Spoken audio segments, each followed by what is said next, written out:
ರಾಗಿ ತಂದಿರ್ಯಾ ಭಿಕ್ಷಕ್ಕೆ ರಾಗಿ ತಂದಿರ್ಯಾ, ರಾಗಿ ತಂದಿರ್ಯಾ ಭಿಕ್ಷಕ್ಕೆ ರಾಗಿ ತಂದಿರ್ಯಾ, ರಾಗಿ ತಂದಿರ್ಯಾ ಭಿಕ್ಷಕ್ಕೆ ರಾಗಿ ತಂದಿರ್ಯಾ, ರಾಗಿ ತಂದಿರ್ಯಾ ಭಿಕ್ಷಕ್ಕೆ ರಾಗಿ ತಂದಿರ್ಯಾ.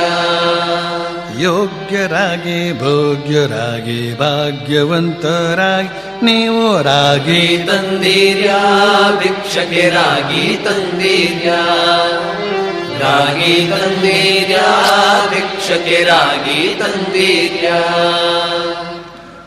ಅನ್ನದಾನವ ಮಾಡುವರಾಗಿ ಅನ್ನದಾನವ ಮಾಡುವರಾಗಿ, ಅನ್ನ ಛತ್ರವ ನೆಟ್ಟವರಾಗಿ, ಅನ್ನ ಛತ್ರವ ನೆಟ್ಟವರಾಗಿ, ಅನ್ಯವಾರ್ತೆಯ ಬಿಟ್ಟವರಾಗಿ, ಅನ್ಯವಾರ್ತೆಯ ಬಿಟ್ಟವರಾಗಿ, ಅನುದಿನ ಭಜನೆಯ ಮಾಡುವರಾಗಿ ರಾಗಿ ತಂದಿರ್ಯಾ ಭಿಕ್ಷಕ್ಕೆ ರಾಗಿ ತಂದಿರ್ಯಾ, ರಾಗಿ ತಂದಿರ್ಯಾ ಭಿಕ್ಷಕ್ಕೆ ರಾಗಿ ತಂದಿರ್ಯಾ.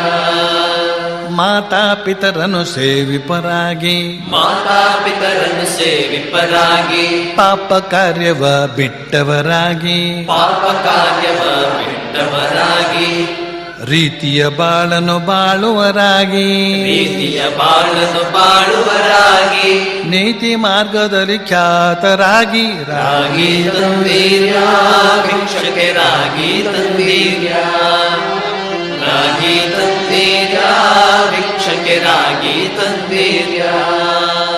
ಗುರು ಕಾರುಣ್ಯವ ಪಡೆದವರಾಗಿ, ಗುರು ಕಾರುಣ್ಯವ ಪಡೆದವರಾಗಿ, ಗುರುವಾಕ್ಯವನ್ನು ಪಾಲಿಪರಾಗಿ, ಗುರುವಾಕ್ಯವನ್ನು ಪಾಲಿಪರಾಗಿ, ಗುರುವಿನ ಪಾದವ ಸ್ಮರಿಸುವರಾಗಿ, ಗುರುವಿನ ಪಾದವ ಸ್ಮರಿಸುವರಾಗಿ, ಪರಮ ಪುಣ್ಯವ ಮಾಡುವರಾಗಿ ರಾಗಿ ತಂದಿರ್ಯಾ ಭಿಕ್ಷಕ್ಕೆ ರಾಗಿ ತಂದಿರ್ಯಾ, ರಾಗಿ ತಂದಿರ್ಯಾ ಭಿಕ್ಷಕ್ಕೆ ರಾಗಿ ತಂದಿರ್ಯಾ. ಕಾಮ ಕ್ರೋಧವ ಅಳಿದವರಾಗಿ, ಕಾಮ ಕ್ರೋಧವ ಅಳಿದವರಾಗಿ, ನೇಮ ನಿಷ್ಠೆಗಳ ಮಾಡುವರಾಗಿ, ನೇಮ ನಿಷ್ಠೆಗಳ ಮಾಡುವರಾಗಿ, ರಾಮನಾಮವ ಜಪಿಸುವರಾಗಿ, ರಾಮನಾಮವ ಜಪಿಸುವರಾಗಿ, ಪ್ರೇಮದಿ ಕುಣಿ ಕುಣಿದಾಡುವರಾಗಿ ರಾಗಿ ತಂದಿರ್ಯಾ ಭಿಕ್ಷಕ್ಕೆ ರಾಗಿ ತಂದಿರ್ಯಾ, ರಾಗಿ ತಂದಿರ್ಯಾ ಭಿಕ್ಷಕ್ಕೆ ರಾಗಿ ತಂದಿರ್ಯಾ.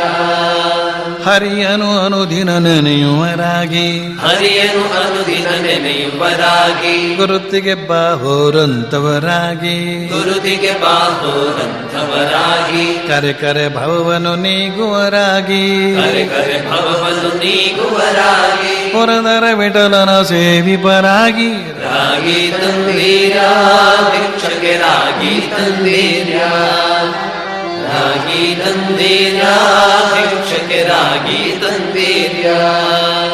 ಯೋಗ್ಯರಾಗಿ ಭೋಗ್ಯರಾಗಿ ಭಾಗ್ಯವಂತರಾಗಿ ನೀವು ರಾಗಿ ರಾಗಿ ತಂದಿರ್ಯಾ ಭಿಕ್ಷಕ್ಕೆ ರಾಗಿ ತಂದಿರ್ಯಾ, ರಾಗಿ ತಂದಿರ್ಯಾ ಭಿಕ್ಷಕ್ಕೆ ರಾಗಿ ತಂದಿರ್ಯಾ. ರಾಗಿ ತಂದಿರ್ಯಾ ರಾಗಿ ರಾಗಿ ತಂದಿರ್ಯಾ, ರಾಗಿ ರಾಗಿ ತಂದಿರ್ಯಾ.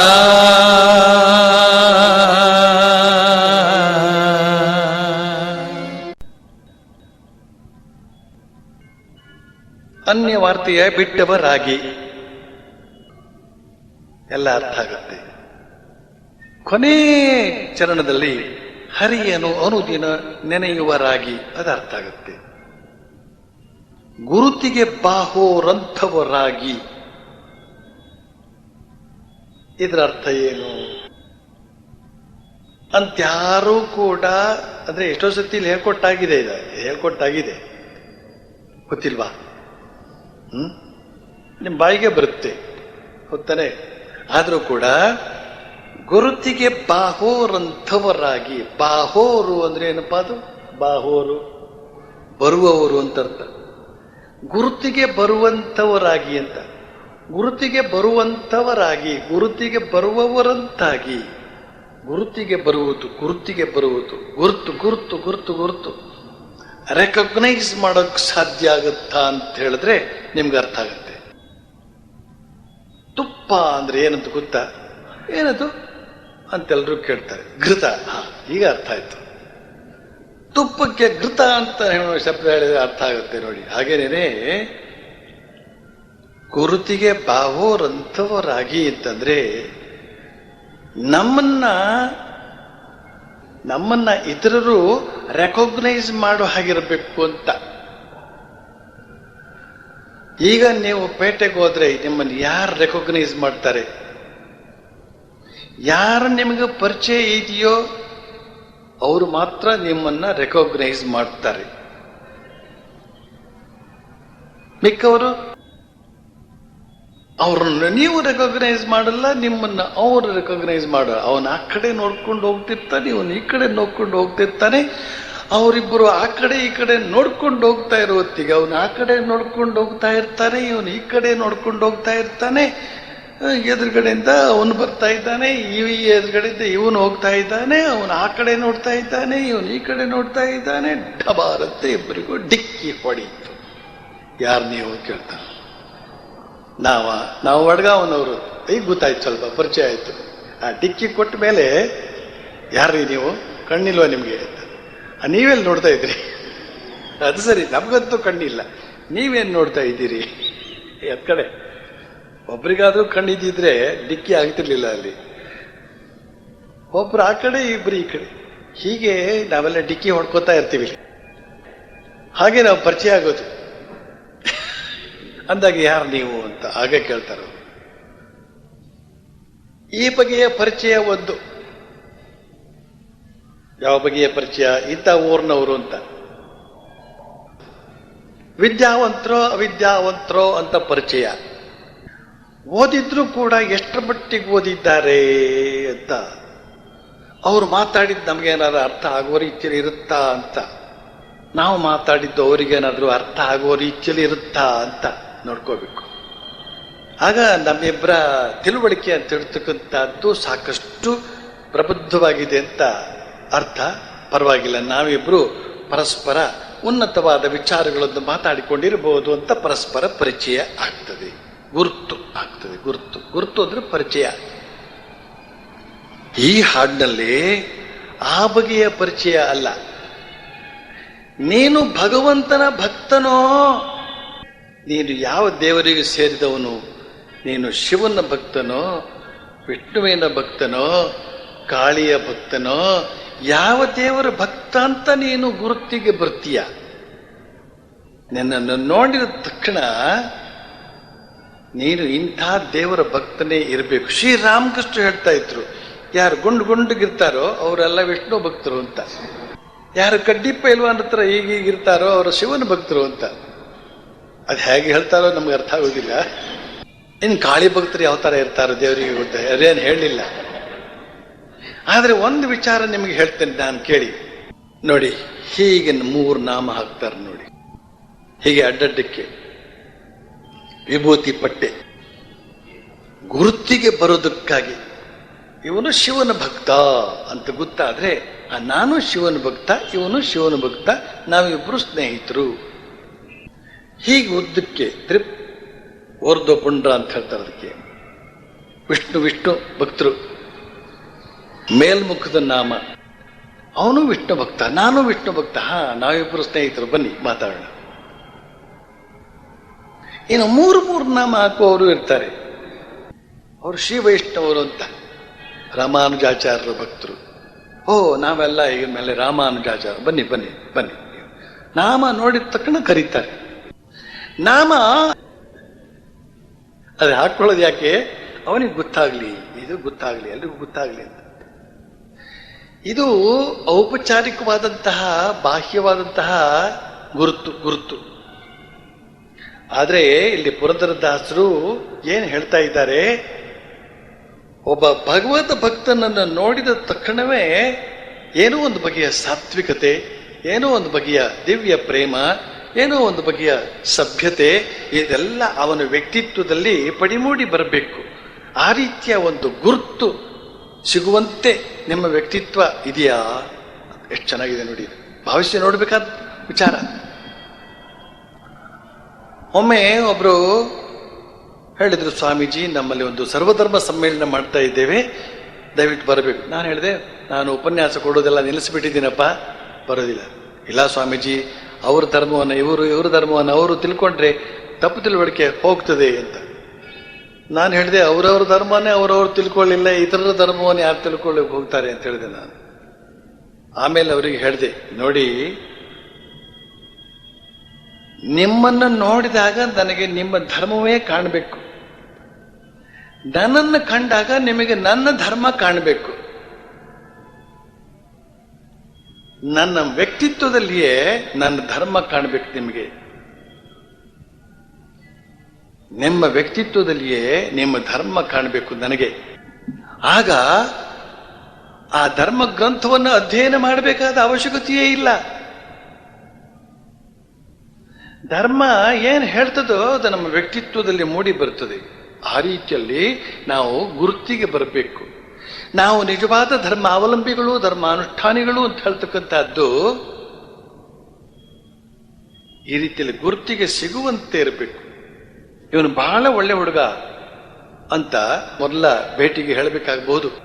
ಆದ್ರೆ ಒಂದೆರಡು ದಿವಸ ಅವನ ಜೊತೆಲಿದ್ರೆ ಅವನು ಒಳ್ಳೆಯವನೋ ಕೆಟ್ಟವನೋ ಅಂತ ಹೇಳ್ತಕ್ಕಂಥದ್ದು ಗೊತ್ತಾಗೋದಿಲ್ವಾ? ಒಡನಾಡುವಾಗ ಯಾರ್ಯಾರ ಧರ್ಮ ಏನೇನು ಅಂತ ಹೇಳ್ತಕ್ಕಂಥದ್ದು ಗೊತ್ತಾಗ್ತದೆ. ಒಡನಾಟ, ನಡೆದಾಟ, ಒಡೆದಾಟ, ನಡೆದಾಟ. ನಡೆದಾಟ ಅಂತಂದ್ರೇನು? ಧರ್ಮಂಚರ, ಸತ್ಯಂ ವದ. ವೇದ ಮನೋಚಾಚಾರ್ಯೋಂತೆ ವಾಸಿನ ಮನುಷಾಸ್ತಿ ಸತ್ಯಂ ವದ ಧರ್ಮಂಚರ. ನೋಡಿದ್ರಾ, ಇದು ಧರ್ಮವನ್ನು ಏನು ಎಂಬುದಾಗಿ ತಿಳಿದುಕೊಂಡು ಅದಕ್ಕನುಸಾರವಾಗಿ ಪ್ರತಿದಿನವೂ ನಾವು ನಡೆದುಕೊಳ್ತಾ ಇತ್ತು ಅಂತ ಹೇಳಿದ್ರೆ, ಅವನು ಕೂಡ ಅದೇ ರೀತಿಯಲ್ಲಿ ನಡೆದುಕೊಳ್ತಾ ಇತ್ತು ಅಂತ ಹೇಳಿದ್ರೆ, ನಾವಿಬ್ಬರು ಪರಸ್ಪರ ಆ ಧರ್ಮಾವಲಂಬಿಗಳು ಹೌದು ಅಂತ ಹೇಳ್ತಕ್ಕಂಥದ್ದು ಬಹಳ ಬೇಗ ಗುರುತಿಗೆ ಬರುತ್ತದೆ. ನಮ್ಮ ಒಡನಾಟ ಸುಲಭವಾಗುತ್ತದೆ. ನಮ್ಮ ಒಡನಾಟ ಜಡುಕಾಗಬಾರ್ದು. ನಮ್ಮ ಒಡನಾಟ ಅದು ಕೇವಲ ಹುಡುಗಾಟನೂ ಆಗಬಾರ್ದು, ಆಮೇಲೆ ಪರಸ್ಪರ ಹೊಡೆದಾಟಕ್ಕೂ ಕಾರಣ ಆಗಬಾರ್ದು. ಹಾಗಾಗಬೇಕಾದ್ರೆ ನಮ್ಮ ನಡವಳಿಕೆ ಚೆನ್ನಾಗಿರಬೇಕು, ಧರ್ಮ ಸಮ್ಮತವಾಗಿರಬೇಕು. ಆಗ ನಮ್ಮನ್ನು ಇವರು ಸಾತ್ವಿಕರು ಅಂತ ಗುರುತಿಸ್ತಾರೆ, ಇವರು ಭಗವದ್ ಭಕ್ತರು ಅಂತ ಗುರುತಿಸ್ತಾರೆ. ವೀರಪ್ಪನನ್ನು ನೋಡಿದ ತಕ್ಷಣ, ಯಾರು ನೋಡಿಲ್ಲ, ಫೋಟೋದಲ್ಲಿ ನೋಡಿದಿರಲ್ಲ, ಅವನು ಯಾವ ಧರ್ಮಾವಲಂಬಿ ಅಂತ ನಮ್ಗೆ ಗೊತ್ತಾಗೋದಿಲ್ವಾ? ನೋಡಿದ ತಕ್ಷಣವೇ ಗೊತ್ತಾಗ್ತದೆ. ಹಾಗೇನೇನೆ ಸಜ್ಜನರ ಮುಖವನ್ನು ನೋಡಿದ ತಕ್ಷಣವೇ ಇವನೊಬ್ಬ ಸಜ್ಜನ ಅಂತ ಗೊತ್ತಾಗ್ತದೆ. ಅವನೊಂದು ಕಣ್ಣು ಅವನ ಎರಡು ಕಣ್ಣುಗಳು ಅದೇನೋ ದ್ವೇಷವನ್ನ ತೋರಿಸ್ತದೋ, ಕೋಪವನ್ನು ತೋರಿಸ್ತದೋ, ಪ್ರೀತಿಯನ್ನು ತೋರಿಸ್ತದೋ, ಸಭ್ಯತೆಯನ್ನು ತೋರಿಸ್ತದೋ, ಇದೆಲ್ಲವೂ ಕೂಡ ಆ ಕಣ್ಣುಗಳಲ್ಲಿ ಗೊತ್ತಾಗ್ತದೆ. ಇಡೀ ವ್ಯಕ್ತಿತ್ವದಲ್ಲಿ ನಿಮ್ಮ ಧರ್ಮ ಮೂಡಿ ಬರುತ್ತದೆ, ಕಣ್ಣುಗಳಲ್ಲಿ ಹೆಚ್ಚು ಮೂಡಿ ಬರುತ್ತದೆ. ಅದಕ್ಕೋಸ್ಕರವೇ ಅವತಾರ ಪುರುಷರನ್ನ ಋಷಿಮುನಿಗಳು ಗುರುತಿಸುವುದು ಆ ಅವತಾರ ಪುರುಷರ ಕಣ್ಣುಗಳ ಮೂಲಕ ಅಂತ ಒಂದು ಮಾತುಂಟು.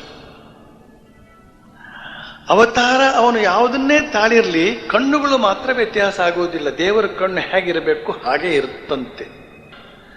ಅವನು ಆಮೆಯ ಅವತಾರ ತಾಳಿರ್ಬೋದು, ವರಾಹ ಅವತಾರ ತಾಳಿರ್ಬೋದು, ನರಸಿಂಹ ಅವತಾರ ತಾಳಿರ್ಬೋದು, ಯಾವುದೇ ಅವತಾರ ತಾಳಿದ್ರೂ ಕೂಡ ಅವನ ಕಣ್ಣುಗಳು ಮಾತ್ರ ಅದೇ ಪರಮಾತ್ಮನ ಚಕ್ಷಸ್ಸು ಅಂತ ಋಷಿಗಳು ಗುರುತಿಸ್ತಾರಂತೆ. ಈ ರೀತಿಯಲ್ಲಿ ನಮ್ಮ ವರ್ಚಸ್ಸು ವ್ಯಕ್ತಿತ್ವಕ್ಕೆ ಒಂದು ವರ್ಚಸ್ಸು ಅಂತಿರುತ್ತೆ. ಡಿ.ವಿ. ಗುಂಡಪ್ಪನವರು ಮಂಕುತಿಮ್ಮನ ಕಗ್ಗದಲ್ಲಿ ಒಂದು ಮಾತು ಹೇಳ್ತಾರೆ, ಎಲ್ಲರಿಗೂ ಮುಖವೇನೋ ಇದೆ, ವರ್ಚಸ್ಸು ಮಾತ್ರ ಯಾರ್ಯಾರೋ ಒಬ್ಬೊಬ್ಬರಿಗೆ ಅಲ್ಲಲ್ಲಿ ಇರ್ತದೆ ಅಂತ. ವರ್ಚಸ್ಸು ಅಂದ್ರೆ ಏನದು? ಕಾಂತಿ, ಮುಖದ ಕಾಂತಿ. ಆ ಮುಖದ ಕಾಂತಿ ಅಂತ ಹೇಳ್ತಕ್ಕಂಥದ್ದು ಹೇಗೆ ಬರ್ತದೆ? ನಮ್ಮ ಮಾತು, ಕೃತಿ, ಆಲೋಚನೆ. ಮಾತು, ಕೃತಿ, ಆಲೋಚನೆ ಇವುಗಳು ಸಭ್ಯವಾಗಿತ್ತು ಅಂತಂದ್ರೆ ಅವನ ಮುಖದಲ್ಲಿ ಆ ಸಭ್ಯತೆ ತನ್ನಷ್ಟಕ್ಕೆ ಪಡಿಮೂಡಿ ಬರ್ತದೆ.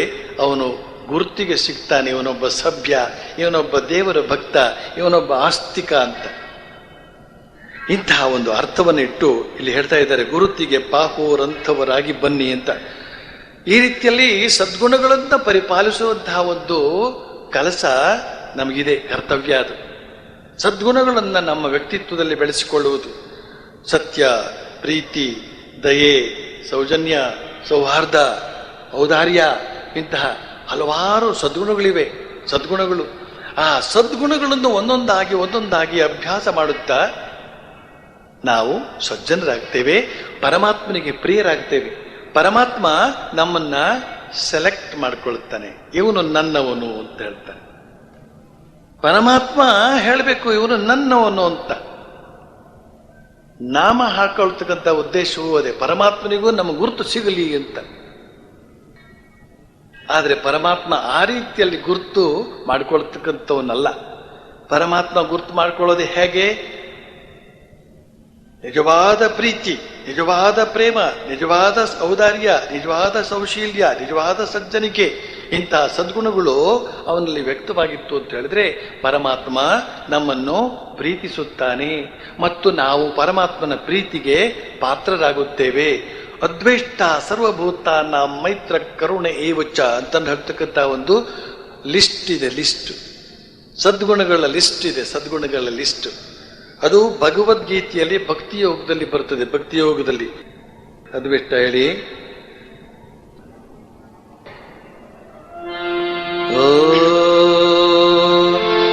ಅದ್ವೇಷ್ಟ ಸರ್ವಭೂತಾನಾಂ ಮೈತ್ರ ಕರುಣ ಏವ ಚ ನಿರ್ಮಮೋ ನಿರಹಂಕಾರ ಸಮದುಃಖ ಸುಖಕ್ಷಮೀ ಸಂತುಷ್ಟಃ ಸತತಂ ಯೋಗಿ ಯಥಾತ್ಮಾ ದೃಢನಿಶ್ಚಯಃ ಮಯ್ಯರ್ಪಿತ ಮನೋ ಬುದ್ಧಿರ್ಯೋ ಮದ್ಭಕ್ತಃ ಸ ಮೇ ಪ್ರಿಯಃ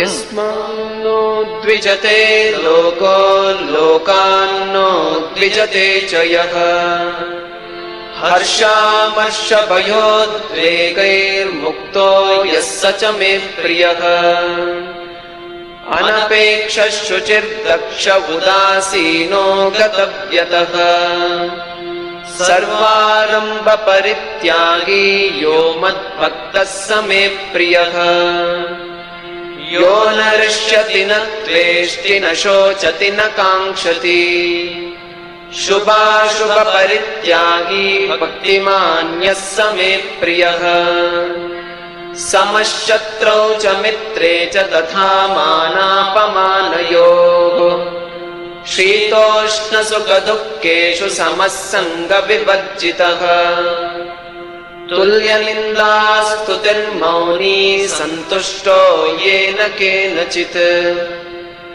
ಅನಿಕೇತ ಸ್ಥಿರಮತಿರ್ಭಕ್ತಿಮಾನ್ ಮೇ ಪ್ರಿಯೋ ನರಃ ಯೇ ತು ಧರ್ಮ್ಯಾಮೃತಮಿದಂ ಯಥೋಕ್ತಂ ಪರ್ಯುಪಾಸತೆ ಶ್ರದ್ಧದಾನಾ ಮತ್ಪರಮಾ ಭಕ್ತಾಸ್ತೇತೀವ ಮೇ ಪ್ರಿಯಾಃ.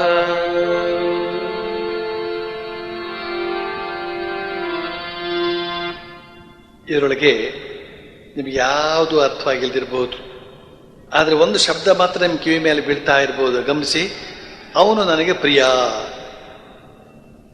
ಆ ಭಕ್ತ ನನಗೆ ಪ್ರಿಯ.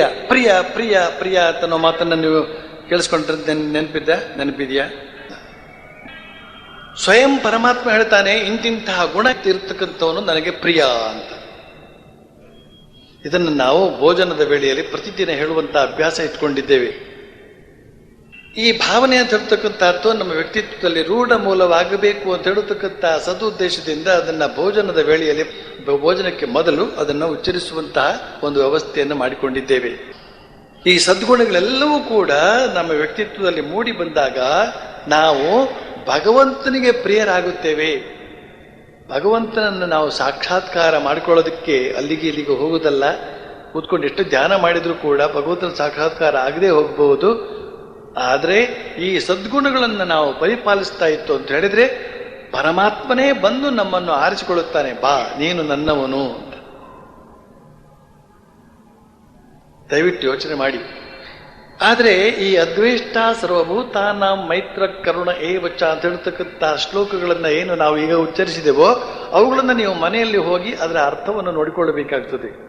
ಭಗವದ್ಗೀತೆಯನ್ನು ತೆಗೆದು ನೋಡ್ಕೊಳ್ಬೇಕು. ನೆನಪಿರಲಿ ನಿಮಗೆಲ್ರಿಗೂ ಕೂಡ, ಇಡೀ ಭಗವದ್ಗೀತೆ ಅಂತ ಹೇಳ್ತಕ್ಕಂಥದ್ದು ಸಮಸ್ತ ಪ್ರಪಂಚದಲ್ಲಿ ಏಕೈಕವಾದಂಥ ಒಂದು ಆಧ್ಯಾತ್ಮಿಕ ಗ್ರಂಥ. ಇಡೀ ಪ್ರಪಂಚದಲ್ಲಿ ಅತ್ಯಂತ ಶ್ರೇಷ್ಠವಾದಂಥ ಏಕೈಕ ಗ್ರಂಥ ಭಗವದ್ಗೀತಾ. ಅದರಲ್ಲಿ ಇರ್ತಕ್ಕಂಥ ಅಂಶ ಅಂತ ಅಮೃತಮಯವಾದಂಥವುಗಳು. ಎಲ್ಲವೂ ನಿಮಗೆ ಬೇಡ, ಎಲ್ಲ ಅಂಶಗಳು ನಿಮಗೆ ಬೇಡದಿರಬಹುದು, ಆದರೆ ನಿಮಗೆ ಬೇಕೇ ಬೇಕಾದಂಥ ಅಂಶಗಳು ಅದರಲ್ಲಿ ಬಹಳಷ್ಟು ಇವೆ. ಅವುಗಳನ್ನು ಅಧ್ಯಯನ ಮಾಡಬೇಕಾಗುತ್ತದೆ.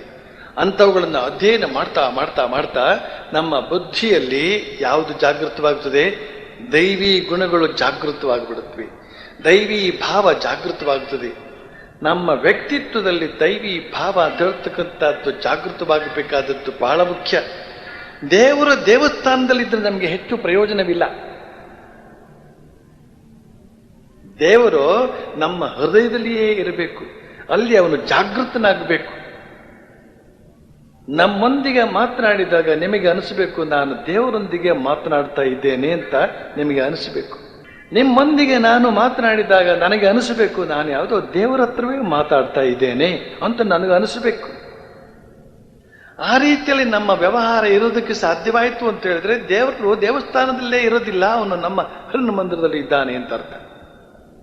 ದೇವಸ್ಥಾನವೂ ಬೇಕು, ಅಲ್ಲಿಗೂ ಹೋಗಬೇಕು, ಅಲ್ಲಿಯೂ ನಮಸ್ಕಾರ ಮಾಡಬೇಕು.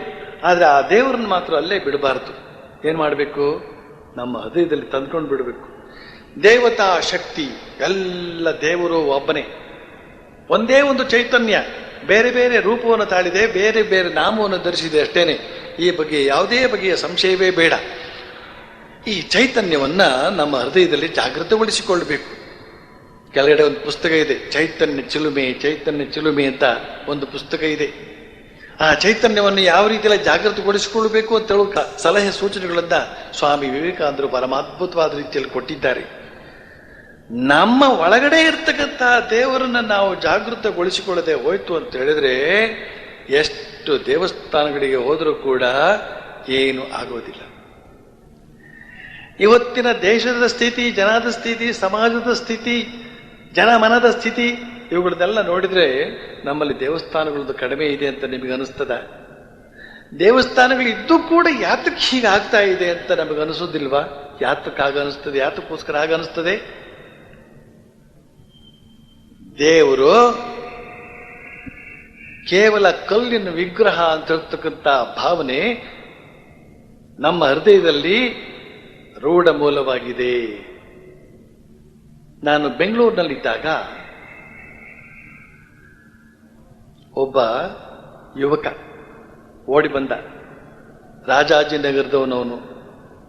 ಸ್ವಾಮೀಜಿ, ಈ ರಾಜಾಜಿನಗರದಲ್ಲಿ ಒಂದು ದೇವಸ್ಥಾನಕ್ಕೆ ಹೋಗಿದ್ದೆ. ಅಲ್ಲಿ ಅರ್ಚಕರು ಬಹಳ ಅರ್ಚ್ತಾ ಇದ್ರು, ಬಹಳ ಗಟ್ಟಿಯಾಗಿ ಮಾತಾಡ್ತಾ ಇದ್ರು, ಗಲಾಟೆ ಮಾಡ್ತಾ ಇದ್ರು. ನಾನು ಅವ್ರನ್ನ ಕೇಳಿದೆ, ಏನ್ ಸ್ವಾಮಿ, ಶೃಂಗೇರಿ ಸ್ವಾಮಿಗಳು ಬಂದ್ರೆ ಹೀಗೆ ಬಾಯಿ ಮುಚ್ಕೊಂಡು ಮಾತಾಡ್ತೀರಿ, ಇಲ್ಲಿ ಪರಮಾತ್ಮ ಸರ್ವಲೋಕದ ಸ್ವಾಮಿ ಇದ್ದಾನೆ, ಆ ಪರಮಾತ್ಮನ ಎದುರು ನೀವು ಇಷ್ಟೊಂದು ಗಟ್ಟಿಯಾಗಿ ಅರ್ಚ್ಕೊಳ್ತಾ ಇದ್ದೀರಲ್ರಿ, ಏನು ಅಂತ ಕೇಳಿದೆ ಸ್ವಾಮೀಜಿ. ಆಗ ಆ ಅರ್ಚಕರು ಹೇಳಿದ್ರು, ಸ್ವಾಮಿ ಇದು ಕಲ್ಲು. ಬಹಳ ಅರ್ಥಗರ್ಭಿತವಾದಂತಹ ಒಂದು ಸನ್ನಿವೇಶ. ನೀವೆಲ್ಲರೂ ಪರಿಭಾವಿಸಬೇಕು ಇದನ್ನೆಲ್ಲ ನಾವು ತುಂಬಾ ಪರಿಭಾವಿಸಬೇಕು. ಆ ಅರ್ಚಕರು ಇದನ್ನ ಕಲ್ಲು ಅಂತ ಕರೆದ್ರು. ಯಾವುದನ್ನ ಪ್ರತಿದಿನ ಅವರು ಪೂಜೆ ಮಾಡ್ತಾ ಇದ್ರು, ಅಲಂಕಾರ ಮಾಡ್ತಾ ಇದ್ರು, ಅದನ್ನ ಅವರು ಕಲ್ಲು ಅಂತ ಕರೆದ್ರು. ಎಷ್ಟು ಜನ ಆ ದೇವಸ್ಥಾನಕ್ಕೆ ಬರ್ತಾ ಇದ್ದಾರೆ? ಯಾವ ಭಾವದಿಂದ ಬರ್ತಾ ಇದ್ದಾರೆ? ದೇವರು ಅಂತ ಬರ್ತಾ ಇದ್ದಾರೆ. ಭಕ್ತರೆಲ್ಲ ಬಂದು ಭಾವಿಸ್ತಾ ಇದ್ದಾರೆ, ದೇವರಿಗೆ ನಮಸ್ಕಾರ ಮಾಡ್ತಾ ಇದ್ದೇನೆ ಅಂತ. ಈ ಅರ್ಚಕ ಭಾವಿಸ್ತಾ ಇದ್ದಾನೆ ಕಲ್ಲಿಗೆ ಅಭಿಷೇಕ ಮಾಡ್ತಾ ಇದ್ದೇನೆ ಅಂತ. ಇದು ಧರ್ಮವಾ? ಧರ್ಮ ಅಂದ್ರೆ ಇದೇನಾ? ಆಲೋಚನೆ ಮಾಡಿ ದಯವಿಟ್ಟು. ಈಗ ಆ ಅರ್ಚಕ ಅದನ್ನ ಕಲ್ಲು ಅಂತ ತಿಳಿಯುವುದಕ್ಕೆ ಕಾರಣ ಇದೆ. ನಾವು ಅರ್ಚಕನನ್ನು ಸುಮ್ಮನೆ ದೂರಿ ಪ್ರಯೋಜನ ಇಲ್ಲ. ಆ ಅರ್ಚಕ ಯಾತಕ್ಕೆ ಆ ವಿಗ್ರಹವನ್ನು ಕೇವಲ ಕಲ್ಲು ಅಂತ ತಿಳಿದ? ಯಾಕೆ? ಆ ವಿಗ್ರಹ ಏನೂ ಅನುಗ್ರಹ ಮಾಡ್ತಾ ಇಲ್ಲ. ಯಾರಿಗೆ? ಈ ಅರ್ಚಕನಿಗೆ. ತೊಳೆದದ್ದೇ ಅಂದ್ರೆ ಅಭಿಷೇಕ ಮಾಡಿದ್ದೆ, ಅಲಂಕಾರ ಮಾಡಿದ್ದೆ, ಇವನಿಗೇನು ಪ್ರಯೋಜನ ಇಲ್ಲ. ಯಾಕೆಂತಂದ್ರೆ ಆ ಮೊಕ್ತೇಸರು, ದೇವಸ್ಥಾನದ ಮೊಕ್ತೇಸರು ಸರಿಯಾಗಿ ಸಂಬಳ ಕೊಡೋದಿಲ್ಲ. ಬಂದವರು ಕಿಲುಬು ಕಾಸು 1-3 ಪೈಸೆ ಹಾಕ್ತಾರೆ. ಮೊಕ್ತೇಸರು ಹಣ ಕೊಡೋದಿಲ್ಲ. ಇನ್ನು ಸರ್ಕಾರಿ ದೇವಸ್ಥಾನಗಳು ಕೆಲವು ಇವೆ, ಕೇವಲ 500 ರೂಪಾಯಿ ಸಂಬಳ ಕೊಡ್ತಾರಂತೆ. ಅವನು ಸಂಸಾರವನ್ನು ಹೇಗೆ ನಡೆಸಬೇಕಪ್ಪ ಅರ್ಚಕ? ಅಖಿಲಾಂಡ ಕೋಟಿ ಬ್ರಹ್ಮಾಂಡ ನಾಯಕನನ್ನು ಪೂಜೆ ಮಾಡಿ ಇವನಿಗೆ ಮನೆಯೊಳಗೆ ಉಪವಾಸ. ಅದು ಕಲ್ಲಲ್ಲದೆ ಇನ್ನೆಂಥದ್ದು. ಒಂದು ದೃಷ್ಟಿಯಿಂದ ಅದು ಕಲ್ಲು ಹೌದು, ಇನ್ನೊಂದು ದೃಷ್ಟಿಯಿಂದ ಅದೇ ದೇವರು.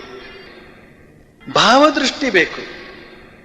ಅರ್ಚಕನಿಗೆ ಭಾವದೃಷ್ಟಿ ಬೆಳೆಯೋದಕ್ಕೆ ಅವಕಾಶವೇ ಇಲ್ಲ. ಯಾಕೆ ಅವಕಾಶ ಇಲ್ಲ? ಹೊಟ್ಟೆ ಹಸಿವು. ಹಸಿದ ಹೊಟ್ಟೆಗೆ ಧರ್ಮ ಬೋಧನೆ ಹಾಸ್ಯಾಸ್ಪದ ಅಂತ ಸ್ವಾಮಿ ವಿವೇಕಾನಂದರು ಹೇಳ್ತಾರೆ. ಸ್ವಾಮಿ ವಿವೇಕಾನಂದರು ಬಡವರನ್ನು ಉದ್ದೇಶಿಸಿ ಹೇಳಿದಂತಹ ಮಾತು. ಆದರೆ ಆ ಮಾತು ಇಲ್ಲಿಯೂ ಕೂಡ ಅನ್ವಯ ಆಗ್ತದೆ. ಯಾವ ರೀತಿಯಲ್ಲಿ ಅನ್ವಯ ಆಗ್ತದೆ? ಅರ್ಚಕನಿಗೆ ಹಸಿವು, ಬಹಳ ಕಷ್ಟದ ಜೀವನ. ಮಿಕ್ಕವರು ವ್ಯಾಪಾರ ಮಾಡಿ ಮಾಡಿ ಮಾಡಿ ಸರ್ಕಾರಿ ಅಧಿಕಾರಿಗಳು ಎಂತೆಂಥ ಅರಮನೆ ಕಟ್ಟಿಕೊಂಡು ಹೇಗೆ ವಾಸ ಮಾಡ್ತಾರೆ. ಯಾವ ದೇವ್ರನ್ನೂ ಕೂಡ ಅವ್ರು ನಮಸ್ಕಾರ ಮಾಡೋಕ್ಕೆ ಬಂದಿರೋದಿಲ್ಲ ಅವರು. ಆದರೂ ಅವ್ರಲ್ಲಿ ಸಂಪತ್ತು ಅಂತ ಹೇಳ್ತಕ್ಕಂಥದ್ದು ಕುಣಿದಾಡ್ತಾರೆ. ಇವನು ದೇವ್ರನ್ನೇ ಪೂಜೆ ಮಾಡಿದ್ರು ಕೂಡ ಸಂಪತ್ತಿಲ್ಲ ಅಂತ ಹೇಳಿದ್ರೆ ಏನಂತ? ಇದೊಂದು ಆಲೋಚನೀಯವಾದಂಥ ವಿಚಾರ. ಆದ್ರಿಂದಲೇ ನಾನು ಎಲ್ಲ ದೇವಸ್ಥಾನದ ಮುಕ್ತೇಶ್ವರಿಗೂ ಹೇಳ್ತಾ ಇರ್ತೇನೆ, ಅರ್ಚಕರನ್ನು ಚೆನ್ನಾಗಿ ನೋಡ್ಕೊಳ್ತಾ ಇದ್ದೀರಾ? ಅರ್ಚಕರನ್ನು ಚೆನ್ನಾಗಿ ನೋಡ್ಕೊಳ್ತಾ ಇದ್ದೀರಾ? ಅರ್ಚಕರನ್ನ ಚೆನ್ನಾಗಿ ನೀವು ನೋಡಿಕೊಂಡ್ರೆ ಮಾತ್ರವೇ ಒಳಗಡೆ ಇರ್ತಕ್ಕಂಥ ದೇವರು ಸುಪ್ರಸನ್ನನಾಗುವಂತಹದ್ದು, ಅನುಗ್ರಹ ಮಾಡುವಂತಹದ್ದು. ಅರ್ಚಕರನ್ನು ಕಡೆಗಣಿಸಿದಾಗ ಯಾವ ದೇವರು ಕೂಡ ಸುಪ್ರೀತನಾಗುವುದಿಲ್ಲ. ಅರ್ಚಕ ಪರಮ ಶಾಂತವಾದ ಮನಸ್ಸಿನಿಂದ ಭಕ್ತರ ಕಾಣಿಕೆಯನ್ನು ನಿರೀಕ್ಷಿಸದೆಯೇ ಪೂಜೆ ಮಾಡೋದಕ್ಕೆ ಸಮರ್ಥನಾಗಬೇಕು. ಅವನು ಪೂಜೆ ಈಗ ಹೇಗೆ ಪೂಜೆ ಮಾಡ್ತಾ ಇದ್ದಾನೆ? ಯಾವ ಗಣ್ಯ ಭಕ್ತರು ಬಂದಾರೋ, ಬಂದಿರಬಹುದೇ ಅಂತ ಮತ್ತೆ ಮತ್ತೆ ನೋಡ್ಕೊಳ್ತಾ ಇರ್ತಾನೆ. ಅದಕ್ಕೆ ಅವನಿಗೊಂದು ಸ್ವಲ್ಪ ಜಾಸ್ತಿ ಒಳ್ಳೊಳ್ಳೆ ಪ್ರಸಾದವನ್ನು ಕೊಟ್ರೆ, ಅವರಿಗೊಂದು ಮಾಲೆಯನ್ನು ಹಾಕಿದ್ರೆ ಅವನೊಂದು 100 ರೂಪಾಯಿನಾದ್ರೂ ಕೊಟ್ಟಾನು. ಎಂಥ ಪರಿಸ್ಥಿತಿಗೆ ಬಂತು? ಅದು ಅರ್ಚಕನ ತಪ್ಪ? ಹಾಗಾದ್ರೆ ನಮ್ಮ ಧರ್ಮ ಏನು ಹೇಳ್ತದೆ? ನಮ್ಮ ಧರ್ಮ ಯಾವ ಬಗೆಯಿಂದ ಹೋಗ್ತಾ ಇದೆ? ನಮ್ಮ ಧರ್ಮದಲ್ಲಿ ನಿಜವಾದ ಒಂದು ಅನುಷ್ಠಾನ ಇದೆಯಾ? ನಮ್ಮ ಹಿಂದೂ ಜನರಲ್ಲಿ ಧರ್ಮಾನುಷ್ಠಾನ ಅಂತ ಹೇಳ್ತಕ್ಕಂಥದ್ದು ನಿಜವಾದ ಅರ್ಥದಲ್ಲಿ ಇದೆಯಾ ಅಂತನ್ನುವ ಪ್ರಶ್ನೆಗಳೆಲ್ಲ ಹೇಳುತ್ತವೆ. ಆ ಪ್ರಶ್ನೆಗಳೆಲ್ಲ ನಮ್ಮನ್ನು ಕಾಡುತ್ತವೆ. ಆದ್ರಿಂದಲೇನೆ ಪುರಂದರದಾಸರು ಆ ಹಾಡನ್ನ ಹಾಡಿದ್ದು. ಯೋಗ್ಯರಾಗಿ ಬನ್ನಿ, ಸಕಲ ಸದ್ಗುಣಗಳನ್ನು ಪರಿಪಾಲಿಸುತ್ತಾ ಯೋಗ್ಯರಾಗಿ ಬನ್ನಿ. ದೇವರ ಬಳಿಗೆ ಬರಬೇಕಾದ್ರೆ ಮೊದಲೇನೇನೆ ಅವನದೇ ಸೃಷ್ಟಿಯಾದಂತಹ ಈ ಜನರೊಂದಿಗೆ ಸರಿಯಾದ ರೀತಿಯಲ್ಲಿ ನಡೆದುಕೊಳ್ಳಬೇಕು, ಅನ್ನಛತ್ರ ಕಟ್ಟಬೇಕು, ಅನ್ನದಾನ ಮಾಡಬೇಕು, ಮಾತಾಪಿತೃಗಳನ್ನು ಚೆನ್ನಾಗಿ ನೋಡ್ಕೊಳ್ಬೇಕು, ಭಗವನ್ ನಾಮ ಸ್ಮರಣೆ ಮಾಡಬೇಕು, ಗುರು ಹಿರಿಯರನ್ನು ವಂದಿಸಬೇಕು.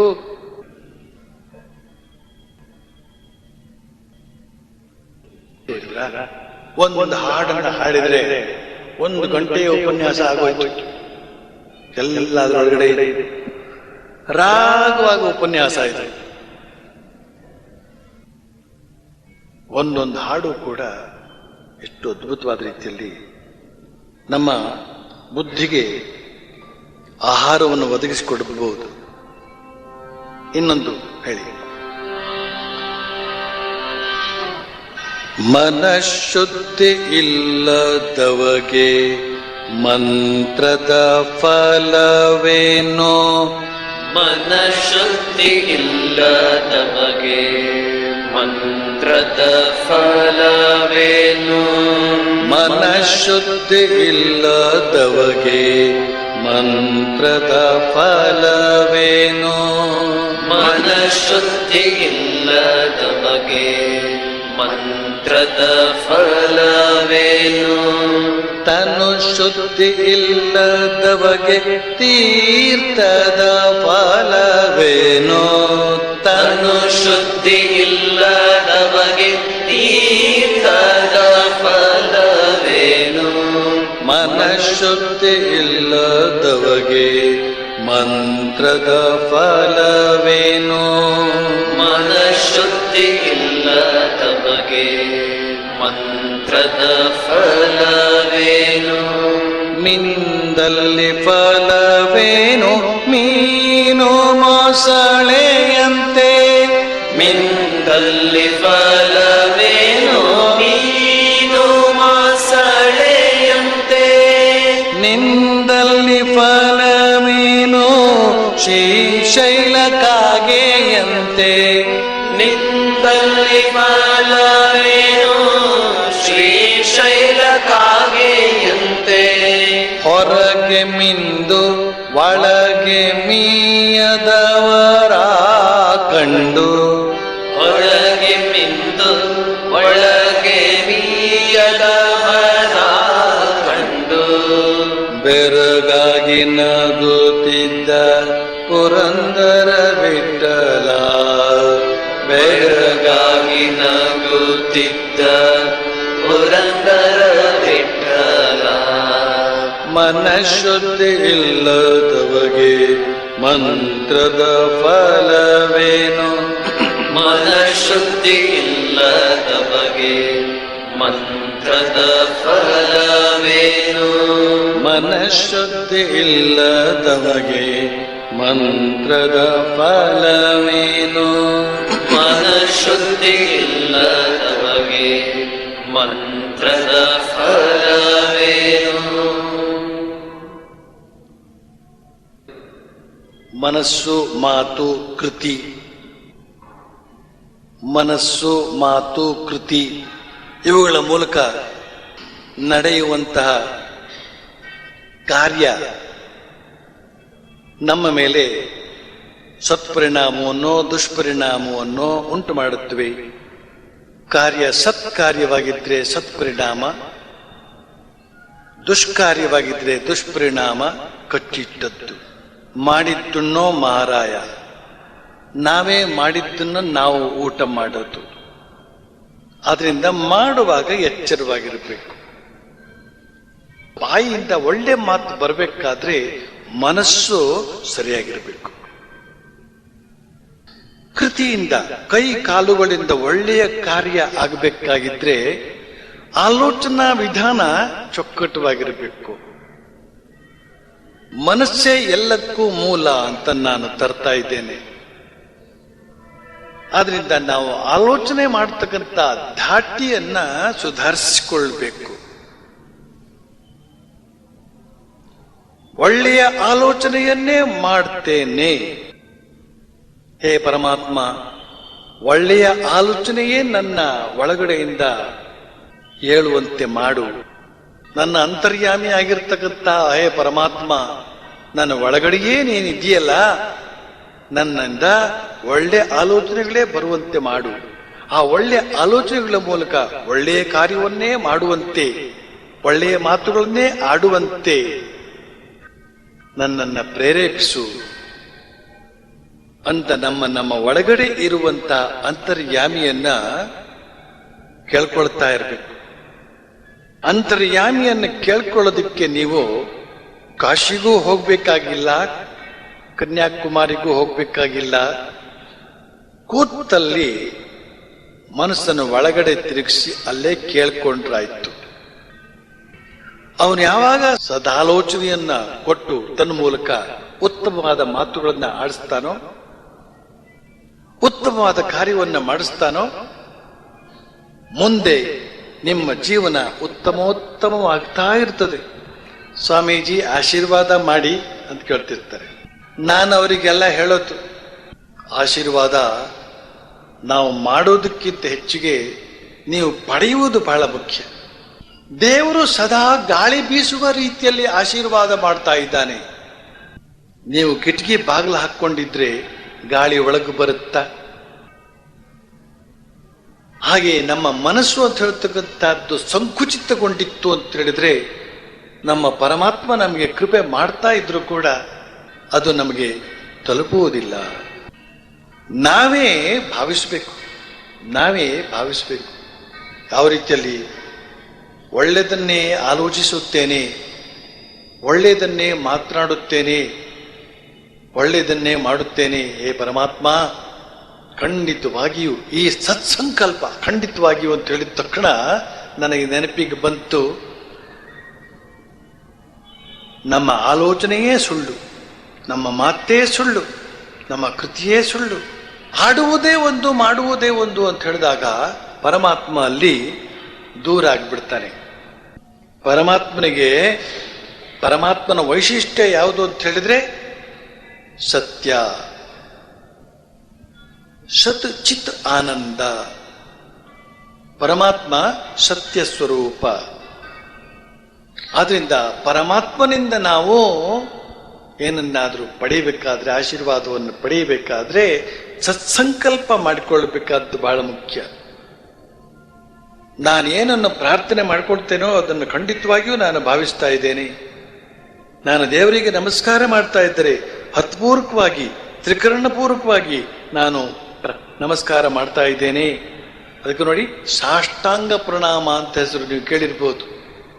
ತಲೆಯಿಂದ ಹಿಡಿದು ಪಾದದವರೆಗೆ ನೆಲಕ್ಕೆ ತಗಲಿಕೊಂಡು ದೇವರಿಗೆ ಶರಣಾಗತಿ ಮಾಡಿಕೊಳ್ಳುವಂಥದ್ದು, ದೇವರಿಗೆ ಶರಣ ಬರುವಂಥದ್ದು, ನಮಸ್ಕಾರ ಮಾಡುವಂಥದ್ದು. ಹಾಗೆ ಮಾಡಿದಾಗ ಏನಾಗ್ತದೆ? ಸ್ವಾಮಿ ವಿವೇಕಾನಂದರು ಹೇಳ್ತಾರೆ, ನಮಸ್ಕಾರ ಮಾಡಿ ಏಳುವ ಹೊತ್ತಿಗೆ ನಿಮ್ಮನ್ನ ಪರಮಾತ್ಮ ಮಹಾತ್ಮರನ್ನಾಗಿ ಮಾಡಿಬಿಟ್ಟಿರ್ತಾನೆ. ಸ್ವಾಮಿ ವಿವೇಕಾನಂದರು ಶ್ರೀರಾಮಕೃಷ್ಣರಿಗೆ ಸಂಬಂಧಿಸಿದಂತೆ ಆ ಮಾತನ್ನು ಹೇಳಿತ್ತು. ಯಾರು ಶ್ರೀರಾಮಕೃಷ್ಣರಿಗೆ ಅತ್ಯಂತ ಹೃತ್ಪೂರ್ವಕವಾಗಿ ಸಾಷ್ಟಾಂಗ ಪ್ರಣಾಮವನ್ನು ಮಾಡ್ತಾರೋ ಅವರು ಹೇಳುವಾಗ ಮಹಾತ್ಮರಾಗಿರ್ತಾರೆ ಅಂತ. ಅಂತಹ ಅದ್ಭುತವಾದಂಥ ಒಂದು ಶಕ್ತಿ, ಅಂತ ಅದ್ಭುತವಾದಂತಹ ಚೈತನ್ಯ ಶ್ರೀರಾಮಕೃಷ್ಣರ ಈ ವ್ಯಕ್ತಿತ್ವದ ಮೂಲಕ ಮೂಡಿ ಬಂದಿದೆ ಅಂತ ಸ್ವಾಮಿ ವಿವೇಕಾನಂದರು ಬಹಳ ಅದ್ಭುತವಾದ ರೀತಿಯಲ್ಲಿ ಹೇಳ್ತಾರೆ. ಶಕ್ತಿ ಸ್ವರೂಪ ಅಂತ ಸ್ವಾಮಿ ವಿವೇಕಾನಂದರು ಶ್ರೀರಾಮಕೃಷ್ಣರನ್ನ ಕೊಂಡಾಡತಕ್ಕಂಥ ಈ ಹಾಡನ್ನು ದಯವಿಟ್ಟು ಕೇಳಿ.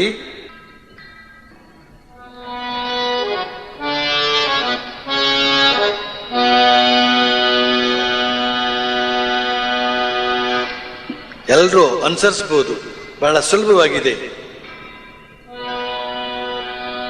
ಶಕ್ತಿ ಸಮುದ್ರ ಸಮುತ್ಥತರಂಗಂ, ಶಕ್ತಿ ಸಮುದ್ರ ಸಮುತ್ಥತರಂಗಂ,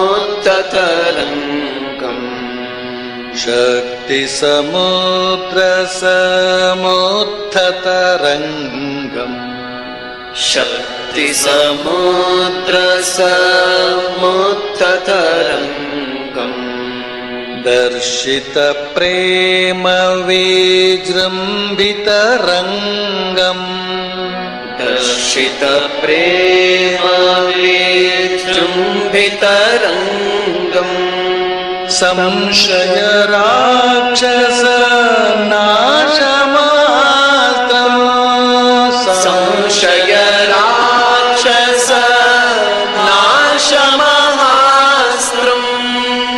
ಯಾಮಿ ಗುರುಂ ಶರಣಂ ಭವವೇದ್ಯಂ, ಯಾಮಿ ಗುರುಂ ಶರಣಂ ಭವವೇದ್ಯಂ, ಅದ್ವಯ ತತ್ವ ಸಮಾಹಿತ ತತ್ವಂ, त्वयतत्त्वसमाहितचेत्तम् प्रोज्वल भक्तिपटावृतवृत्तम् प्रोज्वलभक्तिपटावृतवृत्तम् कर्म कलेवरमाद्भुतचेष्टम् कर्मकलेवरमाद्भुतचेष्टम् यामि गुरु शरणं भवैद्यम् यामि गुरुं शरणं भववैद्यम् यामि गुरुं शरणं भववैद्यम् यामि गुरुं शरणं भववैद्यम्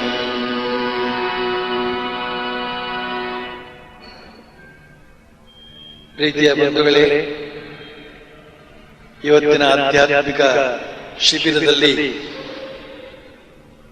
ಎಷ್ಟೆಷ್ಟು ವಿಚಾರಗಳನ್ನ ಹಾಡಿನ ಮೂಲಕ, ಮಾತಿನ ಮೂಲಕ, ಭಗವದ್ಗೀತೆಯ ಶ್ಲೋಕದ ಮೂಲಕ ನೀವು ಕಿವಿಯಲ್ಲಿ ಕೇಳಿಸಿಕೊಂಡ್ರಿ, ಮನಸ್ಸಿನಲ್ಲಿ ತೆಗೆದುಕೊಂಡ್ರಿ ಅಂತನ್ನೋದನ್ನ ಶಾಂತವಾದಂತಹ ಒಂದು ಗಳಿಗೆಯಲ್ಲಿ ಭಾವಿಸಿ ನೋಡಬೇಕು. ಹೀಗೆ ಕಣ್ಮುಚ್ಚಿಕೊಂಡು ಇವತ್ತೇನೇನು ಕೇಳಿದೆ ಅಂತ ಮನಸ್ಸಿಗೆ ಮತ್ತೆ ತಂದುಕೊಳ್ಬೇಕು. ಶ್ರೀರಾಮಕೃಷ್ಣರು ಹೇಳ್ತಾರೆ, ಹಸುಗಳು ಹುಲ್ಲುಗಾವಲಿನಲ್ಲಿ ಮೆಂದು ಮರದಡಿಯಲ್ಲಿ ಮಲಗಿಕೊಂಡು ಮೆಲುಕು ಹಾಕ್ತಾ ಇರುತ್ತವೆ. ಮೆಲುಕು ಹಾಕುವುದು ಅಂದ್ರೇನು? ಹೊಟ್ಟೆ ಒಳಗೆ ಹೋದದ್ದನ್ನ ವಾಪಸ್ ಬಾಯಿಗೆ ತಂದು ಮತ್ತೆ ಅದನ್ನು ಅಗದು ಅಗದು ಅಗದು ಅದು ಮತ್ತೆ ನೀರಾಗಿ ಮಾಡಿ ಮತ್ತೆ ನುಂಗುವುದು. ಅಂದ್ರೇನು? ನಾವು ಕೂಡ ಅದೇ ರೀತಿಯಲ್ಲಿ ಕೇಳಿದಂತಹ ಸದ್ವಿಚಾರಗಳನ್ನು ಪುನಃ ನೆನಪಿಗೆ ತಂದುಕೊಳ್ಳಬೇಕು. ಅವುಗಳು ಹೊಟ್ಟೆಯಿಂದ ಬಾಯಿಗೆ ತಂದುಕೊಳ್ಳುತ್ತವಂತೆ. ಅವುಗಳಿಗೆ ಮಾತ್ರ ಆ ಕೆಪಾಸಿಟಿ. ನಮಗೆ ನಮ್ಮ ಸ್ವಂತಕ್ಕೆ ಆ ಕೆಪಾಸಿಟಿ ಇಲ್ಲ. ನಾವು ಹೊಟ್ಟೆಯೊಳಗೆ ಹಾಕೋದಕ್ಕೆ ಮಾತ್ರ ಬಲ್ಲವು, ಹೊರಗಡೆ ತೆಗೆಯೋದಕ್ಕೆ ನಮ್ಮ ಕೈಯಲ್ಲಿ ಸಾಧ್ಯ ಇಲ್ಲ. ಆದರೆ ಏನಾದರೂ ಒಂದು ಮಾತ್ರೆ ಕೊಟ್ಟರೆ ವಾಮಿಟ್ ಆಗೋ ಹೊತ್ತಿಗೆ ಅದು ಹೊರಗೆ ಬೇಕಾದ್ರೆ ಬರುವ, ಅದು ಪ್ರಯೋಜನ ಇಲ್ಲ. ವಾಮಿಟ್ ಆದರೆ ಮತ್ತೆ ತಿನ್ನೋಕ್ಕೆ ಕಷ್ಟ.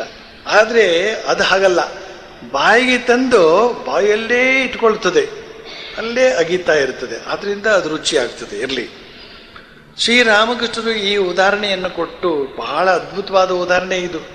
ಶ್ರೀಮಾತೆ ಶಾರದಾ ದೇವಿಯವರಿಗೆ ಈ ಬೋಧನೆಯನ್ನು ಅವರು ಮಾಡಿದ್ದು. ನಾನು ಏನೇನು ಹೇಳ್ಕೊಟ್ನೋ ಅದನ್ನು ನೀನು, ಲಕ್ಷ್ಮಿ ಅಂತ ಇನ್ನೊಬ್ಳು, ನೀವೆಲ್ಲ ಸೇರಿಕೊಂಡು ಮಾತಾಡಿ, ಗ್ರೂಪ್ ಸ್ಟಡಿ ಮಾಡಿ ಅದನ್ನು ಮತ್ತೆ ಮತ್ತೆ ಮನಸ್ಸಿಗೆ ತಂದುಕೊಂಡು ಆಲೋಚನೆ ಮಾಡಿ ಅದನ್ನು ನಿಮ್ಮದಾಗಿಸಿಕೊಳ್ಳಬೇಕು ಅಂತ ಆಲೋಚನೆ ಮಾಡಿ ದಯವಿಟ್ಟು ನಿಮ್ಮದಾಗಿಸಿಕೊಳ್ಳಿ ಅಂತ. ಸ್ವಾಮಿ ವಿವೇಕಾನಂದರು ಉಪನಿಷತ್ತು ವಿಚಾರಗಳನ್ನು ಹೇಳಿದರು. ಯಾವ ರೀತಿಯಲ್ಲಿ ಹೇಳಿದ್ರು? ಬಾಕಿ ಉಳಿದ ಪಂಡಿತರ ರೀತಿಯಲ್ಲಿ ಹೇಳಿಲ್ಲ ಅವರು. ಆ ಉಪನಿಷತ್ ವಾಕ್ಯಗಳೆಲ್ಲವನ್ನೂ ಕೂಡ ತಮ್ಮ ವ್ಯಕ್ತಿತ್ವದಲ್ಲಿ ತಮ್ಮದಾಗಿಸಿಕೊಂಡಿದ್ದರು. ಅದೆಲ್ಲವನ್ನೂ ಡೈಜೆಸ್ಟ್ ಮಾಡಿಕೊಂಡು ತಮ್ಮ ವ್ಯಕ್ತಿತ್ವದಲ್ಲಿ ಅದನ್ನ ಸೇರಿಸಿಕೊಂಡು ಬಿಟ್ಟಿದ್ರು.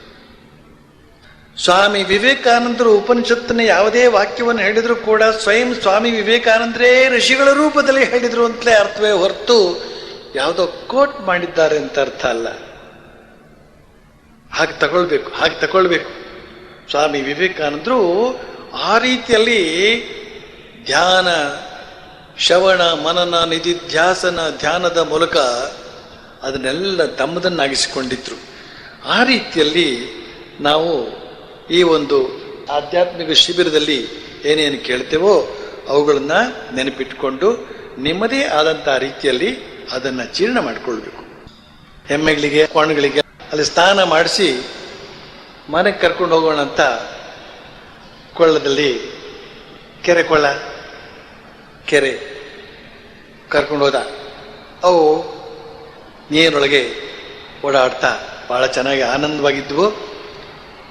ಸ್ನಾನ ಎಲ್ಲ ಆಯಿತು, ಸ್ವಲ್ಪ ಮೈ ತಿಕ್ಕಿದ. ಎಮ್ಮೆಗಳಿಗೆ ಕೋಣಗಳಿಗೆಲ್ಲ ನೀರು ಅಂದರೆ ಭಾಳ ಇಷ್ಟ. ಒಂದು 10 ನಿಮಿಷ ಈ ಹುಡುಗ ಮನುಷ್ಯ ಕೋಣ ತಗೊಂಡು ಹೋದವನು ದಡದಲ್ಲಿ ಕಾಯ್ತಾ ಇದ್ದ. ಯಾಕೆ ಅಂತಂದರೆ ತಣ್ಣೀರು ಆನಂದ ಪಡಲಿ ಎಮ್ಮೆ ಕೋಣಗಳು ಅಂತ. 10 ನಿಮಿಷ ಆಯಿತು, ಇನ್ನು ಹೊರಡಬೇಕು. ಬಿಸಿಲಾಯಿತು, ಇವನಿಗೆ ತಗಲ್ತಾ ಇದೆ ಬಿಸಿಲು, ಹಸಿವು ಬೇರೆ ಆಗ್ತಾ ಇದೆ. ಹೋಗೋಣ ಹೇಳು ಅಂತ ಆ ಕೋಣಕ್ಕೆ ಹೇಳಿದ. ಹೇಳಲೇ ಇಲ್ಲ ಅದು. ಸುಮ್ಮನೆ ಕಿವಿಯೇ ಅಲ್ಲಾಡಿಸ್ಬಿಟ್ಟು ಅಲ್ಲೇ ಮಲ್ಕೊಂಡಿತ್ತು. ಎಲ್ಲ ಹೇಳಲಿಲ್ವಲ್ಲ ಅಂತ ಕೋಪ ಬಂತು ಇವನಿಗೆ. ಕೈನಲ್ಲಿ ಹೇಗಿದ್ರು ಕೋಲಿತ್ತು. ಎಮ್ಮೆ ಕೋಣಗಳಿಗೆ ಅವು ಮೇಯಿಸ್ಬೇಕಾದ್ರೆ ಕೈನಲ್ಲಿ ಒಂದು ಕೋಲು ಇರಲೇಬೇಕಾಗ್ತದೆ. ಒಂದು ಕೊಟ್ಟ ರಪ್ ಅಂತ. ಆಗ ಕೋಣ ಭಾವಿಸ್ತಂತೆ, ಅಯ್ಯೋ ಪಾಪ ದೂರದಲ್ಲಿ ಯಾರಿಗೋ ಹೊಡಿತಾ ಇದ್ದಾರೆ ಅಂತ. ಆದರೆ ಒಂದು ಏಟ್ ಕೊಟ್ಟರು ಕೂಡ ಹೇಳಲೇ ಇಲ್ವಲ್ಲ ಇದು ಅಂತಂದ್ಬಿಟ್ಟು ರಪ್ ಅಂತ ಅದರ ಮೇಲೆ ಇನ್ನೊಂದು ಏಟ್ ಕೊಟ್ಟಂತೆ. ಆಗ ಆ ಕೋಣ ಭಾವಿಸ್ತ, ಅಯ್ಯೋ ಪಾಪ ಇಲ್ಲೇ ಹತ್ರದಲ್ಲೇ ಯಾರಿಗೋ ಹೊಡಿತಾ ಇದ್ದಾರೆ, ಅರೆ ಇನ್ನೂ ಹೇಳಿಲ್ವಲ್ಲ ಅಂತ 3ನೇ ಏಟನ್ನ ಅದೇ ಜಾಗದ ಮೇಲೆ ರಪ್ ಅಂತ ಯಾವಾಗ ಬೀಸಿದ್ನೋ ಆಗ ಆ ಕೋಣ ನನಗೆ ಹೊಡಿತಾ ಇದ್ದಾರೆ ಅಂತ ಹೇಳ್ತಂತೆ ಮೇಲೆ. ಹೀಗೆ ನಮ್ಮ ಬುದ್ಧಿ ಅಂತ ಹೇಳ್ತಕ್ಕಂಥದ್ದು, ಈ ಸದ್ವಿಚಾರಗಳು ನಮಗೇ ಬೇಕಾದದ್ದು, ನಮ್ಮ ಜೀವನವೇ ಸಾರ್ಥಕವಾಗೋದಕ್ಕೆ ಸಹಾಯವಾಗ್ತಕ್ಕಂಥವುಗಳು ಅಂತನ್ನುವ ಅಭಿಪ್ರಾಯ ಬರೋದಕ್ಕೆ ಸ್ವಲ್ಪ ಟೈಮ್ ತಗೊಳ್ತದೆ. ಆದ್ರಿಂದಲೇ ಮನುಷ್ಯ ಪ್ರಗತಿ ಹೊಂದುವುದು ನಿಧಾನ ನೋಡಿ. ಯಾತಕ್ಕೆ? ಅವನು ವೇಗವಾಗಿ ತೆಗೆದುಕೊಳ್ಳೋದಿಲ್ಲ.